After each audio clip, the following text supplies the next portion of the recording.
general equation of an adiabatic process.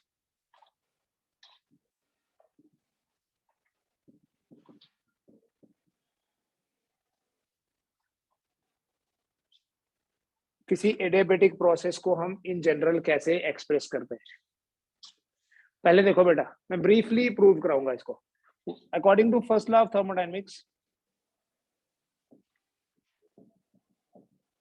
First law of thermodynamics के accordingly what is D Q?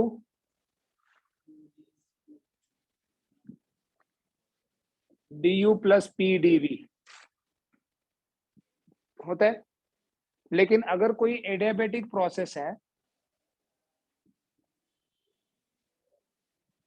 For an adiabatic process D Q तो zero है। किसी adiabatic process के लिए what is D Q? It is zero. Therefore D U plus P D V equals to zero. Adiabatic process कौन सा होता है? जिसमें कोई एक्सचेंज नहीं होती heat. There is no exchange of heat between system and the surroundings. So D U plus P D V is zero.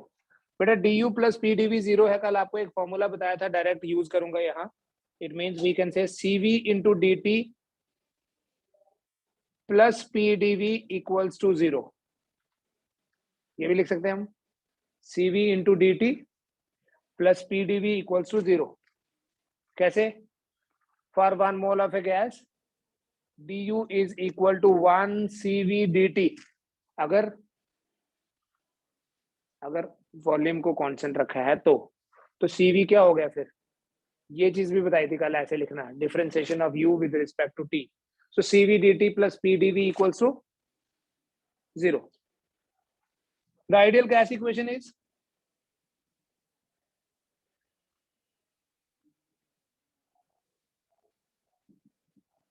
PV equals to RT. Again, I'm writing it for a mole of gas, for a single mole of gas. Single mole का मतलब क्या है? 1 मोल, एक molecule नहीं, 6.023 into 10 raised power 23 molecules. ठीक है। अब इसको अगर हम डिफरेंशिएट करें, differentiate both sides with respect to T. T is the temperature. Can we write P into dV by dt plus V into dP by dt equals to R into dt by dt या नहीं? First function into differentiation of second plus second into differentiation of first. ठीक है? So it becomes P dV plus VdP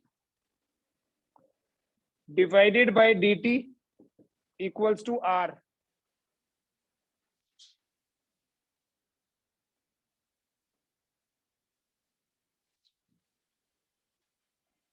ठीक है बेटा, तो dt कितना हो गया? यहां तक कर लीजिए पहले। dt is equal to P dV प्लस VdP डिवाइडेड बाय R। ये इक्वेशन आ गई मेरे पास फर्स्ट, और इसको पुट करना इन इक्वेशन फर्स्ट। ये करो पहले।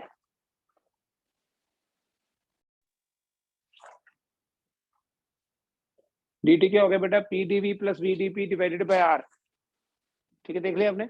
इसको जब आप फर्स्ट इक्वेशन में सब्स्टिट्यूट करोगे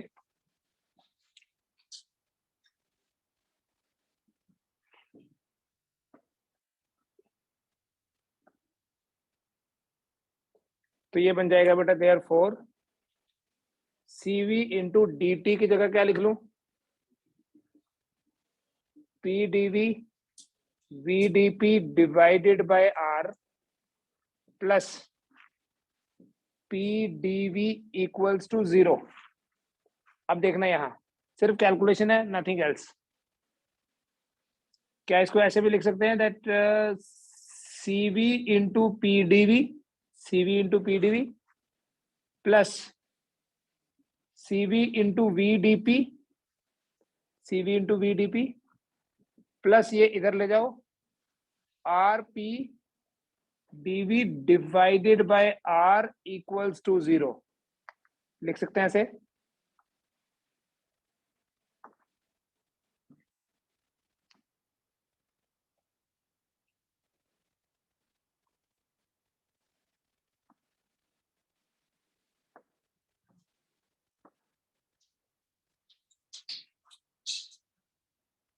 ठीक है बेटा। अब डिनोमिनेटर तो जीरो नहीं है ना, डिनोमिनेटर तो आर है। कोई भी फ्रैक्शन आपके पास जीरो है, जैसे अगर अगर कभी p बाई क्यू जीरो के बराबर है तो इसका मतलब p जीरो होगा। now this fraction is equal to zero, पता चल गया कैसे? दैट मीन्स ये न्यूमरेटर जीरो के बराबर है। और इसको लिखते टाइम भी देखो, इन दोनों में से आप क्या करो, जो कॉमन लेते हैं वो कॉमन ले लो। Can we write it as cv plus r into P D V plus cv into v dp equals to zero. देखो ध्यान से, p बाई क्यू अगर जीरो है तो इसका मतलब p जीरो होगा, p बाई क्यू अगर जीरो है तो इसका मतलब p जीरो है। So this is the numerator, denominator r है and it is equal to zero. तो इसका एक ही मतलब है कि ये न्यूमरेटर ही जीरो है। और इसी को लिखते टाइम मैंने दोनों चीजें कर दी in one step. What is cv plus r? cp minus cv is r। We have a relation cp minus cv equals to r, तो cp is equal to cv plus r हुआ।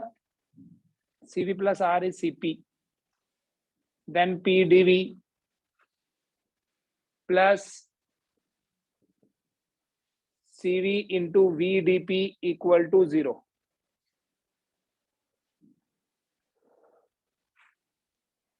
Divide both sides by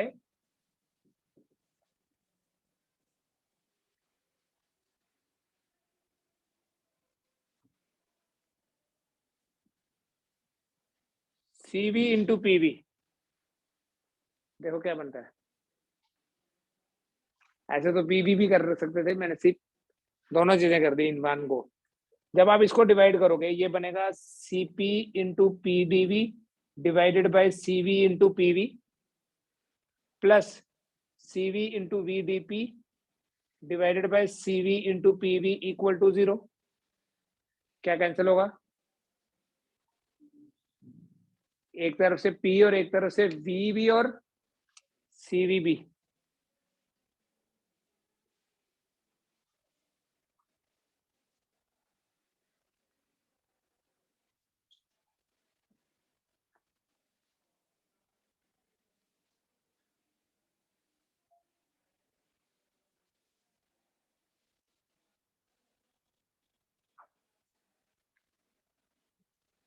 cp bye cv क्या होता है बेटा? इसी ratio को हम gamma से रिप्रेजेंट करते हैं। तो ये p और p कैंसिल, ऐसे लिखेंगे gamma times dv by v plus dp by p equal to zero.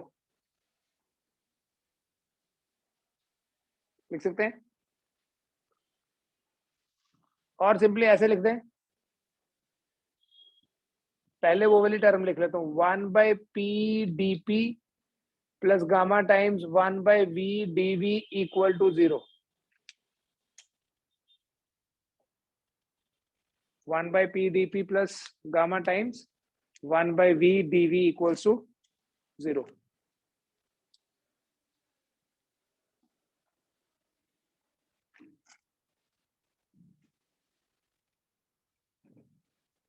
Now we'll integrate both sides.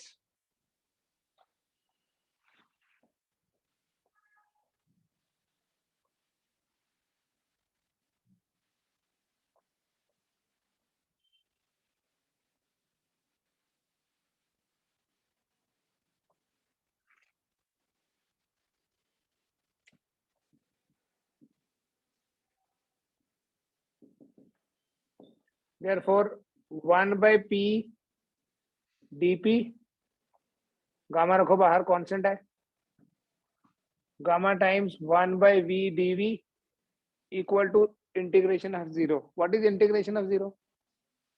Integration of zero is constant. क्यों? क्योंकि differentiation of constant is zero. ऐसे ही पढ़ा ना हमने। a की डिफरेंशिएशन b है तो b की इंटीग्रेशन क्या होगी? So what is integration of 0? It is constant. Can you write k in place of that? ये 1 by p क्या बना बेटा? What is integration of 1 by p with respect to p कर रहे हैं? Log p. Very good. And gamma times log v equals to some constant k. c लिखो या k लिखो, doesn't matter. कृष्णा, ठीक है ये? What is the property of log? Log m raised per n. N log m. Look here. It is like this. So can we write it as log p plus log of v raised per gamma? Again a constant.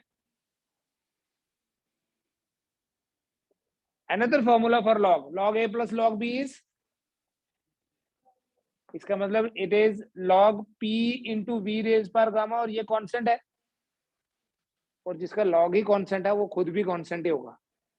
मतलब अगर आपके पास log x कोई fixed value आती है, constant आता है, तो इसका मतलब x क्या है? तो क्या बोलेंगे यहाँ से? p into v gamma is constant. अब वो k हो या कैपिटल k हो, स्मॉल k था भी कैपिटल k कर दो, ताकि मतलब डिफरेंट कांस्टेंट होगा बट होगा constant he.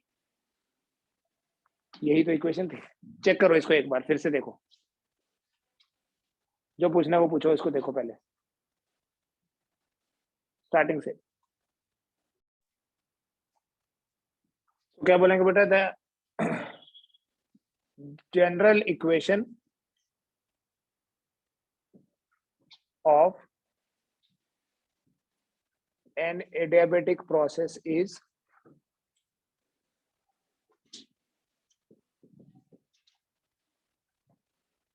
PV raised per gamma is constant, and every time you must remember ये गामा हमने CP और CV की रेशो के लिए डाला था. डेरिवेशन से ज्यादा समझना, इस इक्वेशन को समझना जरूरी है. डेरिवेशन से ज्यादा, derivation is not required, but just prove कर लिया कि अभी हमें at least we know, we have a confidence कि इक्वेशन है ऐसी, ऐसे रैंडमली नहीं कहीं लिखी हुई. इसी इक्वेशन को मैं ऐसे बोल सकता हूं, P1 V1 gamma equals to P2 V2 gamma. So किसी भी एडियाबेटिक प्रोसेस के लिए P1 P2 की जो रेशो है, that will be equal to V2 by V1 raised per gamma. P1 by P2 कितना होता है? P1 by P2 होता है V2 by V1 गामा. ठीक है, ये एडियाबेटिक में. अगर आपको याद हो आइसोथर्मल, आइसोथर्मल में क्या होता है? P1 V1 is equal to P2 V2. इसलिए आइसोथर्मल में P1 by P2 is equal to V2 by V1. Difference देख लो. This is for isothermal. पता है ये, या ये भी नहीं पता है? ये कहां से आगे पता ना? आइसोथर्मल में P इंटू V कॉन्स्टेंट होता है. गैस इक्वेशन है. सो P1 V1 is equal to P2 V2. So P1 by P2 is equal to V2 by V1.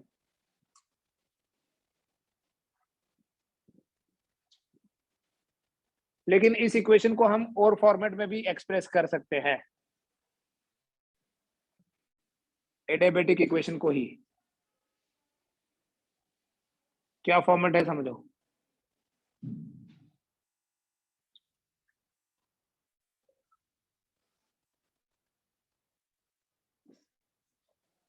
Gas equation है हमारे पास PV equals to RT. So P की जगह क्या लिख सकते हैं बेटा? RT upon V. इस P की जगह अगर मैं RT डिवाइडेड बाय V लिखूं इंटू V रेज पर गामा इक्वल्स टू कांस्टेंट है. दैट मीन्स इस R को छोड़ दो, बिकॉज ये तो कांस्टेंट ही है. Constant divided by constant will be constant. So क्या हम ये बोलेंगे? T इंटू V रेज पर gamma minus 1 is equal to constant. कैसे? यहाँ पावर है गामा और यहाँ है 1, डिवीजन है ना। सो टीवी रेज पर अगर टेम्परेचर और वॉल्यूम की बात होगी तो ये एडियाबेटिक इक्वेशन है। तो इसको कैसे लिख लोगे? T1 V1 gamma minus 1 equals to T2 V2 gamma minus 1. So what would be T1 by T2? V2 by V1 power gamma minus 1.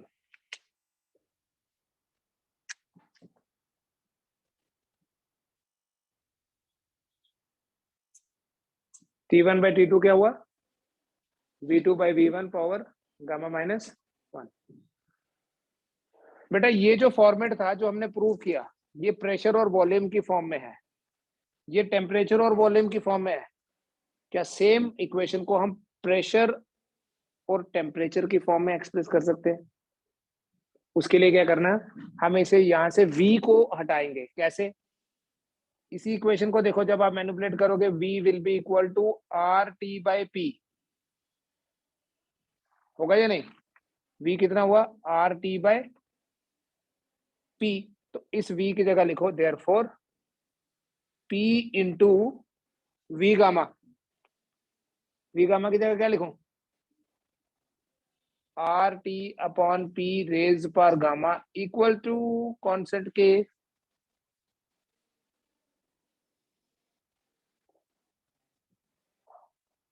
रुक जा, आर का पावर भी गामा है, टी का भी है, पी का भी है, तो इसको टी वाली पावर को तो छोड़ना नहीं, टी गामा, पी का power equals to constant, R gamma छोड़ दिया, कांस्टेंट था, कांस्टेंट बाय कांस्टेंट फिर कांस्टेंट हुआ। तो अगर आपको, अच्छा कई बार आपको यही एग्जैक्ट इक्वेशन आइडेंटिफाई करने के लिए बोला जा सकता है, identify which of the following expresses an adiabatic process.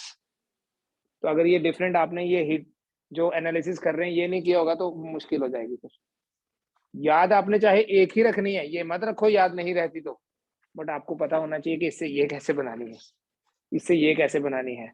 तो इसमें मैं क्या बोल सकता हूँ, देखो T1 gamma P1 1 minus gamma is equal to T2 gamma into P2 1 minus gamma, T1 gamma into P1 1 minus gamma, T2 gamma P2 1 minus gamma. So tell me what is P1 by P2 raised par 1 minus gamma. ये P1 इधर से P2 आ गया,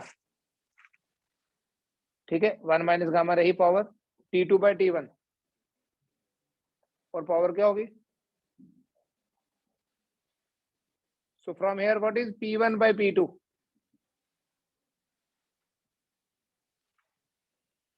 बेटा कभी भी आप जैसे मैं लिखूं x square equal to y, what is x?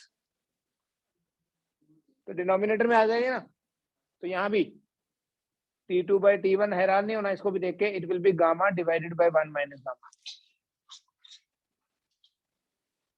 एक तरफ से अगर पावर हटा दोगे तो दूसरी तरफ उसका रेसिप्रोकल आएगा। X square equal to y है, एक्स को ये पावर को हटा दिया तो इधर 1/2, तो गामा 1 माइनस गामा को हटा दिया।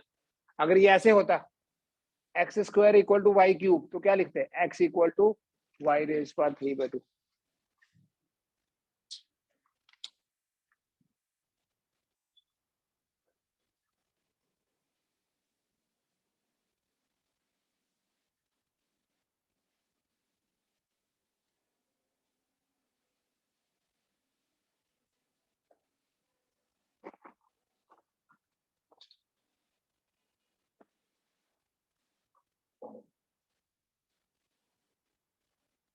ठीक है, तो ये डिफरेंट फॉर्मेट आ गए बेटा एडियाबेटिक प्रोसेस के, एडियाबेटिक इक्वेशन के। ठीक है, टेम्परेचर वॉल्यूम की फॉर्म में, प्रेशर टेम्परेचर की फॉर्म में, और प्रेशर और वॉल्यूम की फॉर्म में तो है ही है।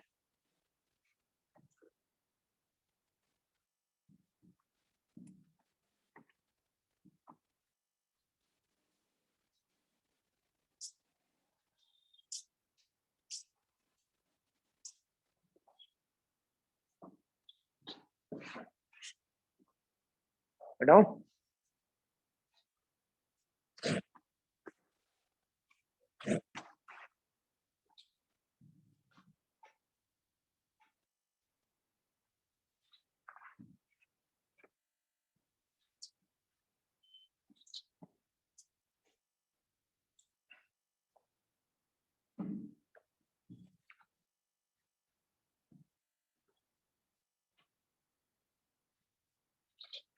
नेक्स्ट बात करते हैं बेटा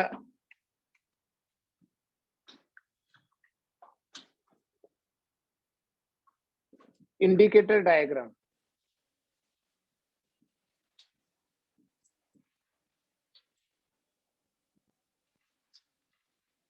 इस इंडिकेटर डायग्राम को पीवी डायग्राम भी बोलते हैं।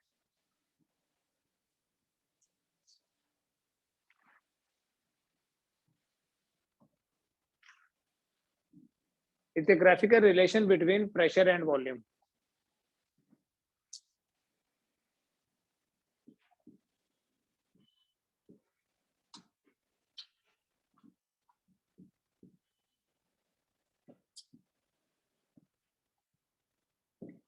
It is a graph between pressure P and volume V.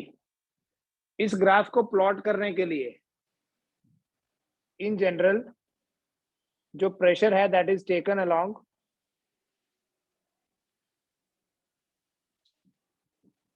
Y axis और जो वॉल्यूम है that is taken along x axis.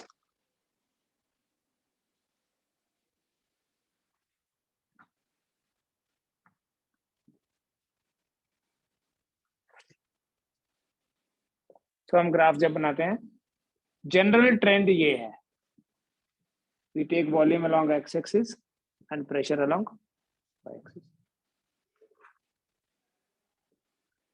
Volume बढ़ेगा प्रेशर कम होगा कि बढ़ेगा जनरली? अब अगर तो आइसोबारिक प्रोसेस होगा फिर तो सेम रहेगा, बट वो तो पर्टिकुलर है। इन जनरल हमारे पास जब बात करते हैं तो या तो आइसोथर्मल की या एडियाबेटिक की बात करते हैं। So the graph is like rectangular hyperbola, ऐसा बॉयल्स लॉ का ग्राफ पढ़ा हुआ आपने, ऐसा होता है। चाहे आइसोथर्मल हो चाहे एडियाबेटिक, देखो आइसोथर्मल है तो बोलेंगे P inversely proportional to V, adiabatic है तो बोलेंगे P inversely proportional to V gamma. ठीक है, इसलिए वॉल्यूम बढ़ेगा तो प्रेशर कम ही होगा। लेकिन जब एक ग्राफ बना होगा ना ऐसे, तो इसे देख के हम ये तो बिल्कुल नहीं बता सकते कि ये आइसोथर्मल है कि एडियाबेटिक, क्योंकि दोनों की बेसिक नेचर तो ऐसी है। अब वो कैसे बताएंगे उसकी बात करते हैं बाद में, पहले ये देखो अगर ये इनिशियल और ये फाइनल पॉइंट है तो बेटा ए से बी बोल दो। ए से बी आने में एक्सपेंशन हुआ कि कंप्रेशन हुआ?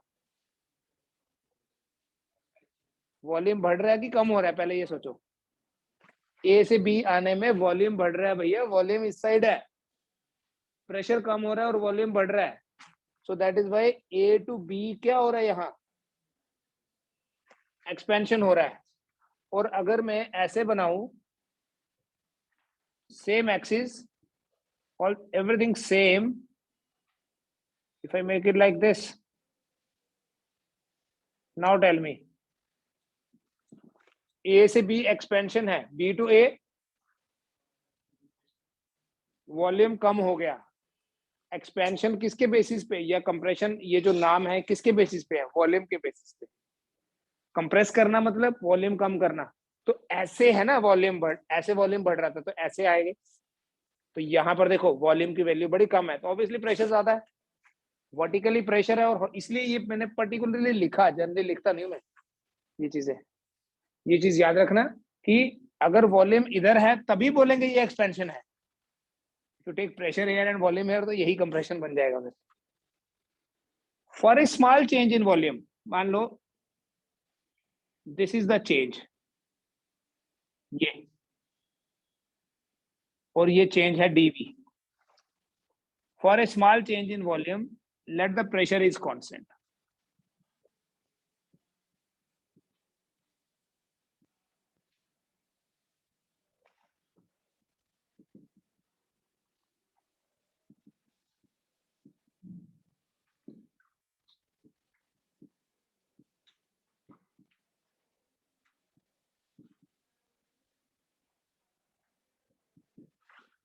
वॉल्यूम में थोड़ी सी चेंज के लिए, ये दिख रही है आपको वॉल्यूम में थोड़ी चेंज, इसे डीवी बोल दिया मैंने। सपोज जो प्रेशर है वो पी है, ठीक है, एक ही फिगर देखो। तो मुझे बताओ, ये आपको जो शेडेड वाले देखते रहो, ये जो शेडेड वाला एरिया है, I will call it as A B C D. What will be area of A B C D? P into D V, length into breadth. लेकिन पी डीवी तो डी डब्ल्यू होता है जनरली, होता है। So can we say therefore area of A B C D D W है और वही P D भी है। अब नोट करो, फिर आगे चलते हैं।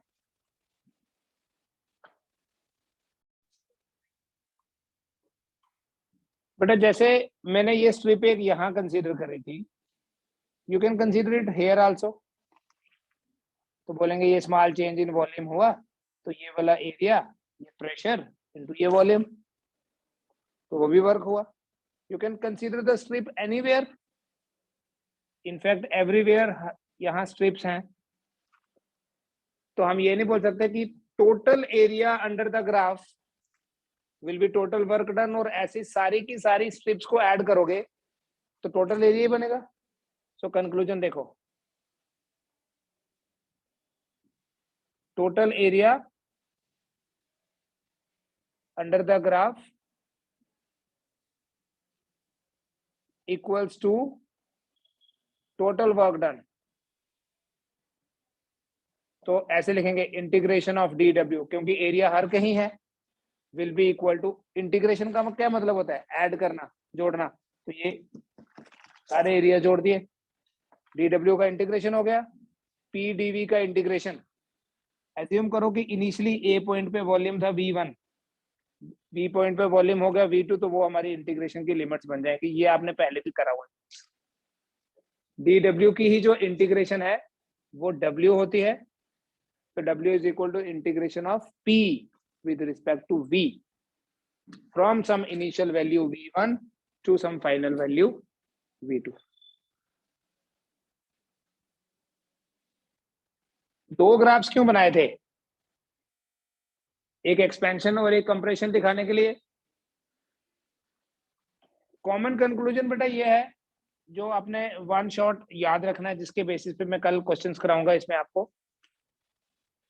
प्रेशर और वॉल्यूम के अंदर जो ग्राफ होगा, जो एरिया होगा, प्रेशर और वॉल्यूम के बीच में जो ग्राफ है, उस ग्राफ के अंदर जो एरिया होगा, area under PV diagram represents work done. Pressure और वॉल्यूम के बीच में अगर हम ग्राफ बनाएं, उस ग्राफ के अंदर जो एरिया होगा वो क्या रिप्रेजेंट करेगा? वर्क। ठीक है, एक्चुअली ये है W equals to integration of P dV। Mathematically लिखना होगा तो लाइक दिस। ये मैथमेटिकल वाला पार्ट हमने पहले भी देखा हुआ।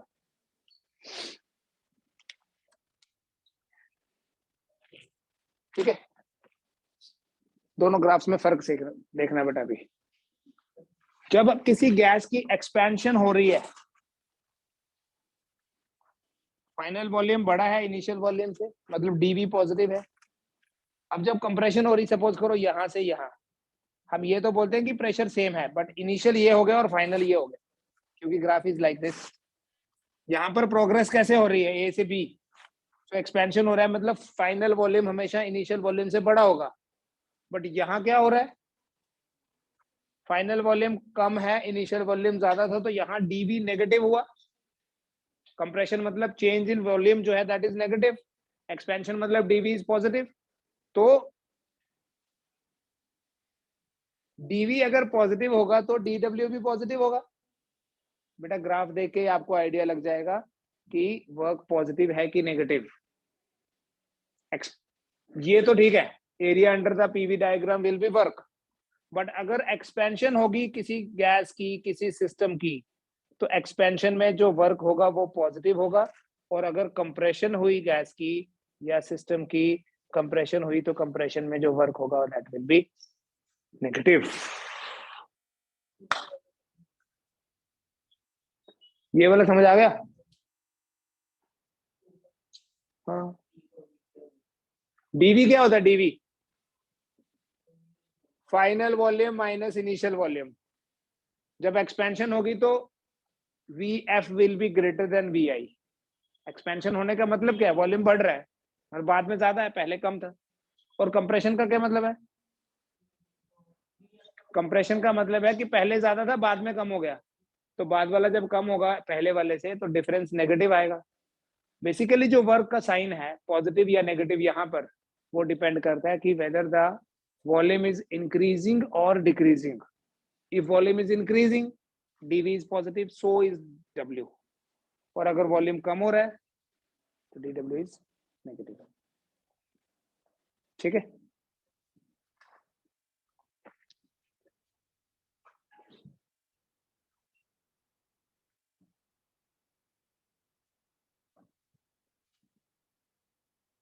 Now sometimes we have both expansion and compression taking place. Such a process जिसमें expansion और compression दोनों होते हैं, such a process is called as a cyclic process.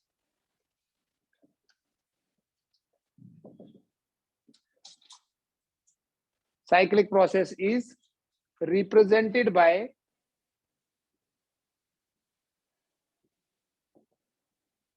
a closed curve on the PV diagram.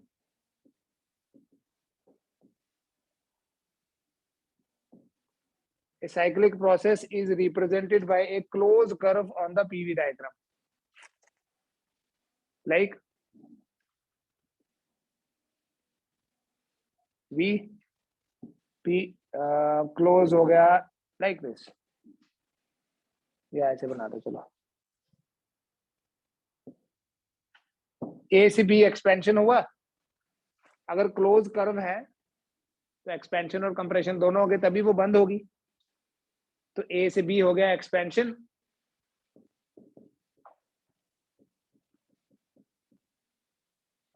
और B से A क्या हुआ? Compression. ठीक है? अगर आपको एरिया, ये मान लो ये फर्स्ट और ये सेकंड, अगर मैं बोलूं एक्सपेंशन के अंडर एरिया देखना है तो वो ये है, ये वाला। कंप्रेशन के अंडर एरिया देखना होगा तो सेकंड वाला, मतलब ये वाला, है ना? लेकिन कंप्रेशन जब होता है तब तो वर्क नेगेटिव होता है। ध्यान से समझना, इंपॉर्टेंट कॉन्सेप्ट है। Network W is equal to, कुछ नाम दे देते हैं चलो समझाने के लिए, CD बोल देता हूँ, एरिया ऑफ AIBCDA। पूरा पाथ देख लो, इसलिए सब कुछ लिख दिया, minus area of A2BCDA। You have to travel along the path AIBCDA, ये वाला एरिया, A2BCD, ये ब्लू वाला शेडेड एरिया। माइनस क्यों? क्योंकि B to A तो कंप्रेशन हो रहा है। तो जब आप एक बड़े वाले एरिया में से छोटा वाला एरिया निकालोगे, यू कैन सी कौन सा एरिया आपके पास बचा? AI1B2A बचा। इस पूरे एरिया में से which is below this line, ये वाला एरिया माइनस कर दो तो you will be left with only this area. So what we say, what is work? Area within the loop, area within the loop, it is equal to area within the, now tell me whether it is positive work or negative work overall। तो आपने देखना है कि बड़ी value कौन सी है, बड़ा area कौन सा है, एक्सपेंशन वाला या कंप्रेशन वाला? एक्सपेंशन वाला एरिया बड़ा है, ठीक है। दैट इज वाई यहाँ पर जो वर्क होगा वो पॉजिटिव होगा। याद कैसे रखना है बेटा, देखना एक बार, ये जो लूप की डायरेक्शन है ये क्लॉकवाइज लूप है, this is clockwise loop, so clockwise loop होगी तो work will be positive. Had it been like this,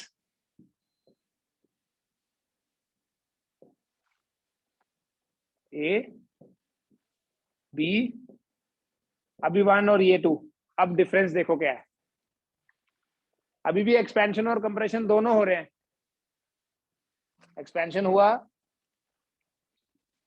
expansion के नीचे छोटा एरिया आएगा, कंप्रेशन के नीचे बड़ा एरिया आएगा। सो इस सिचुएशन में वर्क कितना हुआ,